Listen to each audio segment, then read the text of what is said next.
मेरे प्यारे भाइयों, मैं आर के पांडे सर आप सभी को आपके अपने यूट्यूब चैनल मैथ्स लैंग्वेज पर तहे दिल से स्वागत करता हूं। तो जैसे कि आप लोग जानते हैं कि हम आर एस अग्रवाल बुक के प्रॉफिट एंड लॉस को स्टार्ट किए हैं और इसका क्वेश्चन नंबर 6 तक समाप्त कर चुके हैं। तो इस लेक्चर में हम क्वेश्चन नंबर 7 से करेंगे। तो चलिए क्वेश्चन नंबर 7 की ओर चलते हैं। चाय के मूल्य में 10% कमी होने पर एक व्यापारी 22,500 में 25 किलोग्राम चाय अधिक खरीद सकता है, तो चाय का मूल्य प्रति किलोग्राम कितना है। अच्छा, ध्यान से देखिए कि व्यापारी पहले भी जो चाय है वो 22,500 का ही खरीद रहा था और अभी भी 22,500 का ही खरीद रहा है, यानी कि क्रय मूल्य जो हमारा है वो कांस्टेंट है। ठीक है, अब हुआ क्या कि 10% का कमी आ गया, चाय के मूल्य में 10% का कमी आ गया। तो जब कमी आ गया और क्रय मूल्य कांस्टेंट है तो सर वजन जो होगा ना वो हमको क्या मिलेगा, ज़्यादा मिलेगा।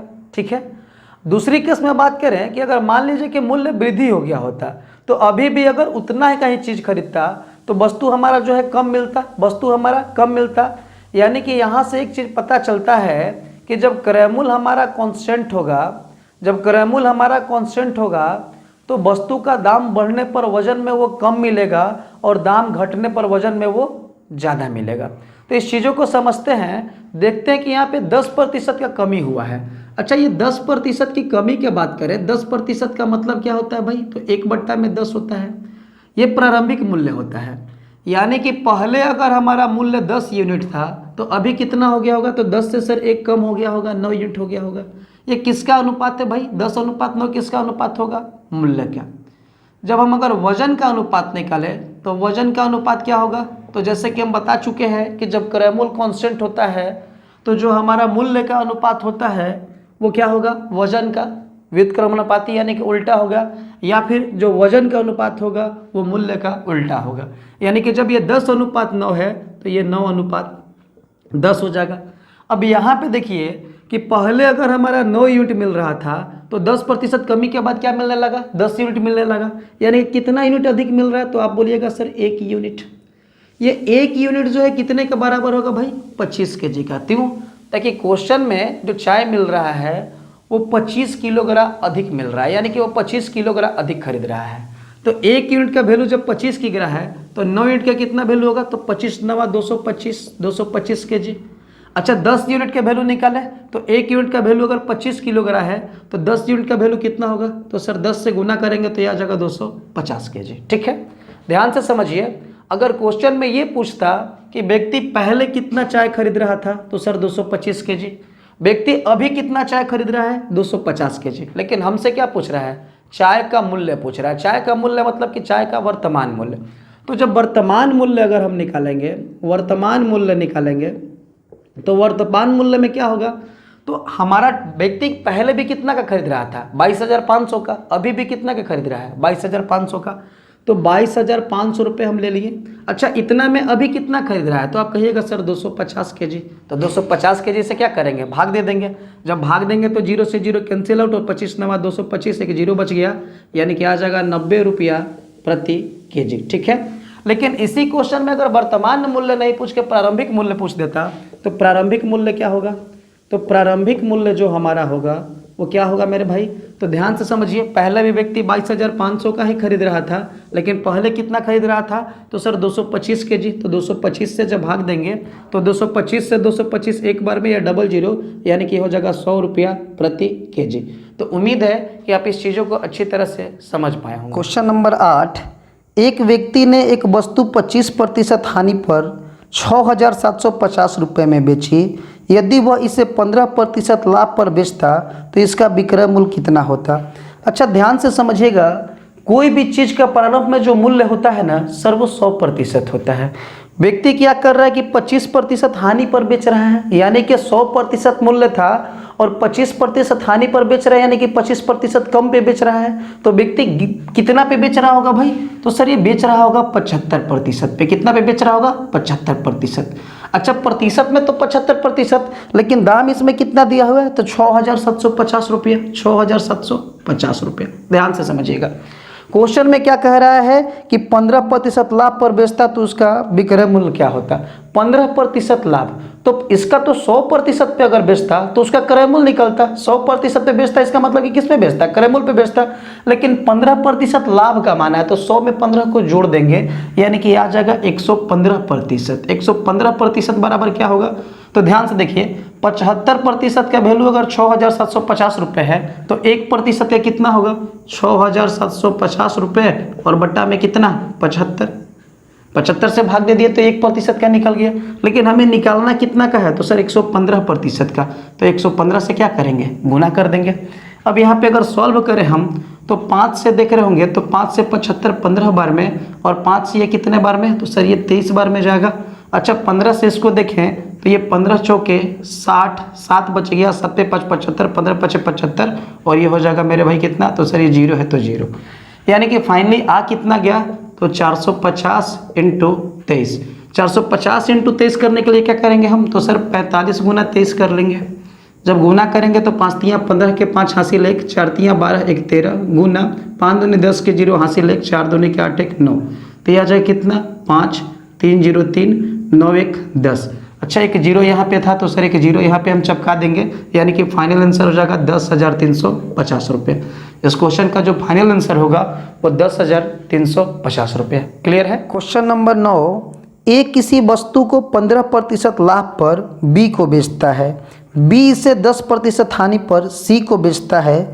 यदि सी ने इसके लिए 517.50 का भुगतान किया हो तो ए ने इसे कितने रुपए में खरीदा था। अच्छा हमें पता नहीं कि ए कितने में खरीदा था, तो हम मान लेते हैं कि ए 100 रुपये में खरीदा था। ए कितने में खरीदा था, 100 रुपये में खरीदा था। तो ए का जो क्रय मूल्य हो गया वो कितना हो गया, तो सर 100 रुपये हो गया। अब क्या हो रहा है कि ए किसी वस्तु को 15% लाभ पर बी को बेचता है।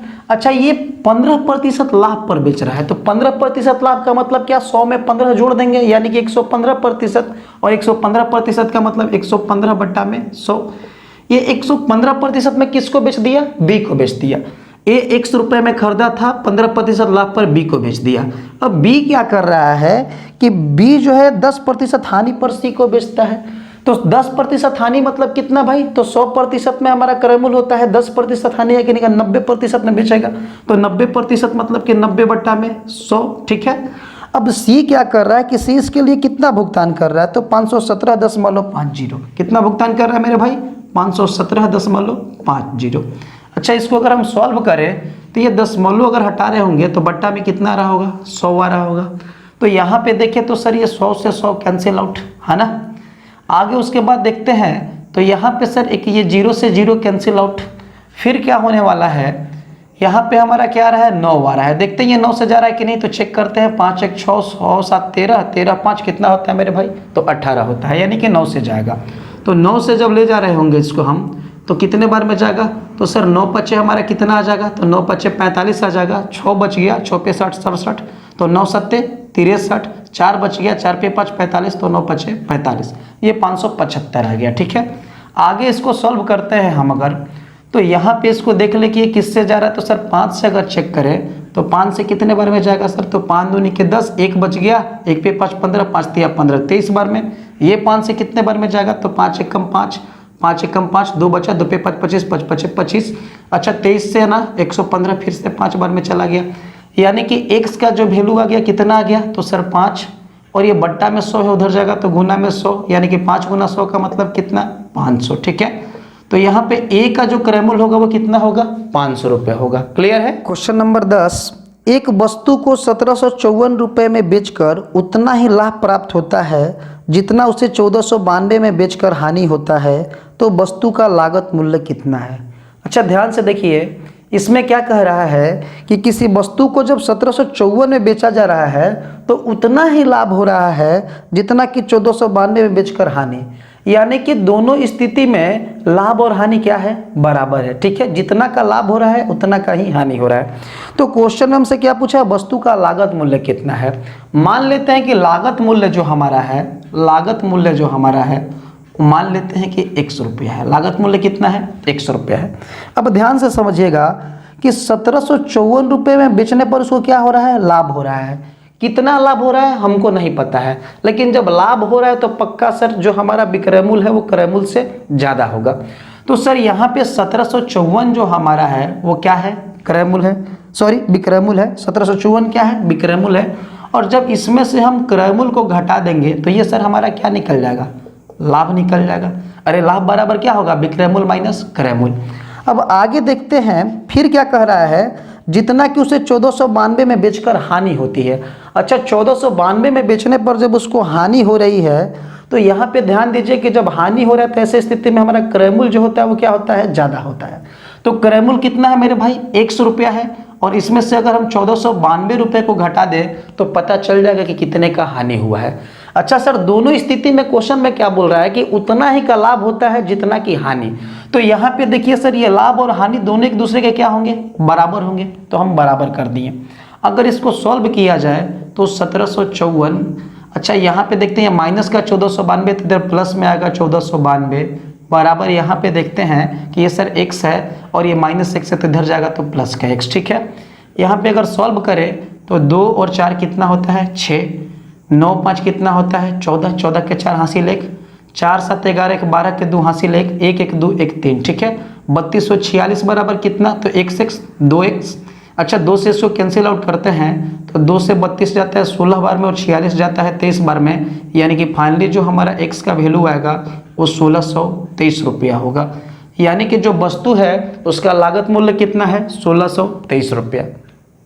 अब यहाँ पे इस क्वेश्चन का करने के लिए एक हमारे पास ट्रिक होता है, और वो ट्रिक क्या है ध्यान से देखिए, उसको हम बड़ी इजीली से कर सकते हैं कि जब भी क्वेश्चन में कह दे कि उतना ही का लाभ होता है जितना का हानि, तो वैसे केस में क्या करते हैं कि सर दोनों को जोड़ के 2 से भागा दे देते हैं, हमेशा लागत मूल्य आ जाता है। देखिए कैसे, सर 1754 में बेचने पर उतना ही का लाभ होता था जितना कि 1492 में बेचने पर हानि। तो ये दोनों को क्या करेंगे, जोड़ेंगे और 2 से भागा दे देंगे, हमारा क्या निकल जाएगा, लागत मूल्य। देखिए कैसे यहाँ पे सॉल्व करते हैं तो सर 2 और 4 कितना आता है 6, 9 5 14 के 4 हासिल 1, 4 7 11 के 12 के 2 हासिल 1, 1 1 2 1 3, 3246 बट्टा में 2 करेंगे तो ये कितना आ जाएगा 1623 आ जाएगा, ठीक है। तो इसका जो राइट आंसर है वो कितना है 1623। क्लियर है। क्वेश्चन नंबर 11, एक वस्तु को 996 में बेचने पर प्राप्त लाभ तथा उस वस्तु को 894 में बेचने से हुई हानि दोनों समान है, तो उस वस्तु का क्रय मूल्य कितना है। क्रय मूल्य और लागत मूल्य दोनों एक ही होता है, और इस क्वेश्चन में भी देखिए कि जितना का लाभ हो रहा है उतना का ही हानि हो रहा है, यानी कि लाभ हानि क्या है, समान है। तो ऐसे क्वेश्चन में क्या करते हैं भाई, दोनों को जोड़ के 2 से भागा दे देते हैं, क्रय मूल्य निकल जाएगा। तो यहाँ पे 996 में बेचने पर जितना का लाभ हो रहा है, 996 में बेचने पर जितना का लाभ हो रहा है उतना ही क्या हो रहा है मेरे भाई, 894 में बेचने पर हानि।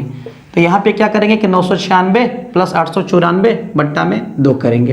तो जब 2 कर रहे होंगे तो पहले जोड़ लेते हैं सर, 4 6 10 का 0 हासिल 1, 9 9 18 1 19 का 9 हासिल 1, और ये 8 9 17 1 18, 1890 बट्टा में 2 करेंगे तो सर 2 से 18 9 बार में और 2 से 90 कितने बार में, 45 बार में, यानी इसका फाइनल जो आंसर होगा वो 945 रुपया होगा। क्लियर है। क्वेश्चन नंबर 12, एक कपड़ा विक्रेता 10 रुपये प्रति मीटर का लाभ कमाकर 12,325 रुपये में 145 मीटर कपड़ा बेचता है, तो 1 मीटर कपड़े का क्रय मूल्य कितना होगा। ध्यान से देखिएगा कि 145 मीटर कपड़ा जो है ना, 145 मीटर जो कपड़ा है, 145 मीटर वो कितना में बेच रहा है मेरे भाई, तो सर ये बेच कितना में रहा है, 12,325 रुपये में। कितना में, 12,325 रुपये में। और प्रत्येक मीटर पे कितना लाभ कमा रहा है, तो सर 10 रुपया। अच्छा अब यहाँ पे ध्यान से देखिएगा कि हमको क्या निकालना है भाई, क्रय मूल्य निकालना है। तो सबसे पहले काम करते हैं कि 145 मीटर का जब दाम 12,325 रुपया है तो 1 मीटर का कितना होगा भाई, सबसे पहले 1 मीटर का विक्रय मूल्य निकालते हैं। तो 12,325 को क्या करेंगे कि भागा दे देंगे, किससे, 145 से। अगर 5 से बात करें तो कितने बार में जाएगा, तो सर 5 दूनी के 10, 4 बचा, 4 पे 5 45, 5 9 45। इसमें अगर बात करें तो 5 दूनी के 10, 2 बचा, 2 पे 3 23, तो 5 के 20, 3 बचा, 3 पे 2 32, तो 5 छक्का 30, 2 बचा, 2 पे 5 25, यानी कि 5 5 25। तो यहाँ पे आ गया 2465 बट्टा में 29। अच्छा अब क्या करते हैं फाइनली कि हम लोग 2465 में भागा देते हैं किससे, 29 से। जब भागा देंगे तो 29 किसके आसपास में है, तो सर 30 के आसपास में है।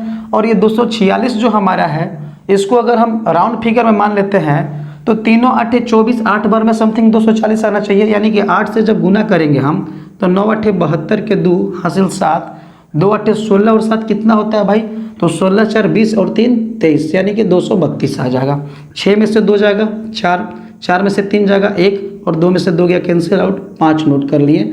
इसको 5 बार में लेके जाएंगे हम तो सर 9 5 45 के 5 हासिल 4, 2 5 10 4 14, यानी कि ये भी हमारा कैंसिल हो गया। तो यहाँ पे देख रहे हैं कि 1 मीटर का विक्रय मूल्य कितना आ गया मेरे भाई, 85 रुपया। ध्यान से समझिएगा, 1 मीटर को विक्रय मूल्य जो है वो 85 रुपया है। कब, जबकि 10 रुपया लाभ ले रहा है तब।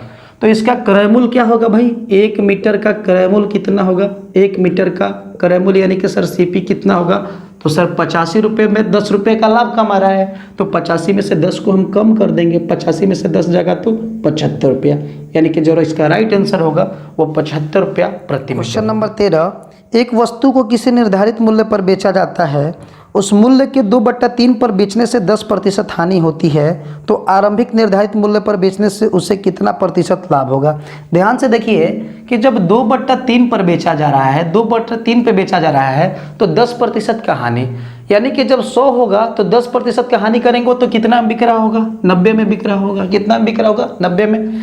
जब यहाँ पे सर हम 1 का वैल्यू निकालेंगे तो 1 बराबर कितना होगा, तो 90 गुना 3 और बट्टा में कितना 2, 2 से 90 कितने बार में, 45 बार में। 45 को अगर 3 से गुना करेंगे तो 5 तियाँ 15 के 5 हासिल 1, 4 तियाँ 12, 1 13, 135 आ गया। हम प्रारंभ में उसका मूल्य कितना माने थे, 100, बिका कितना में भाई, तो 135 में, यानी कि ध्यान दीजिए कि 35 क्या आया है हमारा, लाभ प्रतिशत। लाभ प्रतिशत कितना हो जाएगा मेरे भाई, तो सर 35%। उम्मीद है कि चीज़ों को आप समझ पा रहे होंगे, है ना। क्वेश्चन नंबर 14, कोई वस्तु 100 रुपये में बेचने से 15% हानि होती है, इसी वस्तु को y रुपये में बेचने से 15% लाभ होता है, तो y माइनस एक्स तथा y प्लस एक्स में क्या अनुपात है। ध्यान से देखते हैं, कोई वस्तु को 100 रुपये में बेचने से 15% हानि होती है, ठीक है। 100 रुपये में जब बेच रहे हैं वस्तु को तो क्या हो रहा है, 15% का हानि हो रहा है। 15% का बात करें तो 15% का मतलब क्या होता है मेरे भाई, तो सर 5 तियाँ यहाँ पे देखें तो 5 तियाँ 15 और 5 से 100 कितने बार में, 20 बार में, यानी कि 3/20। आप समझ रहे होंगे 15% का मतलब 15/100, तो 5 से 15 3 बार में, 5 से 100 20 बार में, ठीक है। इसका जब होल वैल्यू निकालें 15% का, क्वेश्चन में क्या दिया है, क्या हो रहा है, 15% हानि। तो 15% अगर हानि का हम होल वैल्यू निकालते हैं तो क्या होगा सर, 20 में से 3 घट जाएगा, यानी कि 17/20 आ जाएगा, ठीक है। यहाँ पे ध्यान से देखिए कि ये विक्रय मूल्य है, तो इसका क्रय मूल्य निकालने के लिए क्या करेंगे हम भाई, तो सर ये 17/20 है तो होल वैल्यू का उल्टा गुना, यानी कि 20 में क्या हो जाएगा 17। क्लियर है, यहाँ पे आप ये क्रय मूल्य निकल गया। अब ध्यान से देखिए फिर से क्या कह रहा है कि इसी वस्तु को, यानी कि जो वस्तु पहले हम बेच रहे थे, इसी वस्तु को y रुपये में बेचने से 15% लाभ हो रहा है। जब y रुपये में बेच रहे हैं तो ये विक्रय मूल्य है, 15% लाभ में अब क्या करना होगा भाई, तो 15% लाभ के लिए होल वैल्यू में 20 को 3 जोड़ देंगे, यानी कि 23/20 हो जाएगा। अच्छा, ये भी विक्रय मूल्य है, तो विक्रय मूल्य से क्रय मूल्य निकालने के लिए क्या करते हैं, होल वैल्यू का उल्टा गुना। ये जब 23/20 है तो ये 20/23 हो जाएगा। यहाँ तक क्लियर है, ध्यान से समझिएगा। जब वस्तु को 100 रुपये में बेच रहे थे तो 15% का हानि हो रहा था, तो 15% हानि का होल वैल्यू 17/20, तो ये विक्रय मूल्य से क्रय मूल्य निकालने के लिए क्या किए, 20/17 कर दिए। जब ये 17/20 है तो इसका उल्टा करेंगे तो 20/17 होगा ना जी। चलिए फिर देखिए, जब वही वस्तु को जब हम y रुपये में बेच रहे हैं तो क्या हो रहा है, तो कहिएगा सर 15% का लाभ, 15% लाभ का होल वैल्यू 23/20 है, तो विक्रय मूल्य से क्रय मूल्य निकालने के लिए क्या करेंगे, ये 23/20 है तो उल्टा गुना जब करेंगे तो 20/23 आएगा। अच्छा, ध्यान से देखिए, उसी वस्तु का क्रय मूल्य ये भी है और उसी वस्तु का क्रय मूल्य यही है, तो दोनों आपस में क्या होंगे, बराबर। ताकि भाई वस्तु को तो हम एक ही बार खरीदे हैं ना, वस्तु को तो एक ही बार खरीदे होंगे, तो दोनों स्थिति में क्रय मूल्य क्या होगा, बराबर। अच्छा, यहाँ पे देखिए कि ये 20 से 20 कैंसिल आउट हो जाएगा, यानी कि यहाँ पे आ क्या गया, x/17 बराबर y/23। x/में y का अगर वैल्यू हम निकाले यहाँ पे तो हमारा आ क्या जाएगा, x। अच्छा, यहाँ पे देखिए y हमारा ये कहाँ है सर, तो हर में है, सॉरी अंश में है, तो नीचे हर में आएगा, यानी कि y बराबर, ये हर में है उधर जाएगा तो अंश में जाएगा, यानी कि 17/23, ठीक है। तो यहाँ से हम कह सकते हैं कि सर x का वैल्यू हमारा 17 है और y का वैल्यू 23 है, ठीक है। अब ध्यान से देखिएगा, क्वेश्चन में क्या पूछ रहा है हमसे कि y माइनस एक्स, ठीक है, और y प्लस एक्स का अनुपात पूछ रहा है, वाई माइनस एक्स और वाई प्लस एक्स का अनुपात पूछ रहा है। तो y माइनस एक्स जब करेंगे तो y का वैल्यू कितना है 23, और इसमें से x को घटाएंगे तो 23 में से 17 घट जाएगा, तो 13 में से 7 गया तो ये कितना हो जाएगा 6, और 1 में से गया तो 0। अच्छा, यहाँ पे जब हम y प्लस एक्स करेंगे तो ये कितना हो जाएगा, तो 3 7 10 के 0 हासिल 1, 2 1 3 1 4, यानी कि 6:40 आ जाएगा। जब इसको हम 2 से कटा रहे होंगे तो 2 3 6 और 2 से ये 40 कितने बार में 20 बार में, यानी कि फाइनल जो इसका आंसर आएगा 3:20 आएगा। क्लियर है? उम्मीद है कि चीज़ों को आप अच्छी तरह से समझ पाए होंगे। क्वेश्चन नंबर 15, किसी वस्तु को क्रय मूल्य तथा विक्रय मूल्य का अनुपात 20:21 है तो उस पर लाभ प्रतिशत कितना होगा। अच्छा, क्रय मूल्य और विक्रय मूल्य का अनुपात क्या दिया है, तो 20:21 दिया है। ठीक है, ध्यान से देखिएगा, यानी कि जब क्रय मूल्य 20 रुपया होगा तो विक्रय मूल्य कितना होगा 21 रुपये। अब कोई वस्तु को अगर हम 20 में खरीदें और 21 में बेचें तो लाभ कितना का होगा, तब बोलिएगा सर 1 का। किस पर, तो खरीदे कितने में है 20 में, यानी कि 20 रुपये पर। प्रतिशत में बदलने के लिए 100 से गुना करेंगे हम, तो जब 100 से गुना करेंगे तो सर 20 × 5 100, यानी कि 1 में 5 से गुना करेंगे तो आ जाएगा 5%। लाभ कितना होगा मेरे भाई 5%।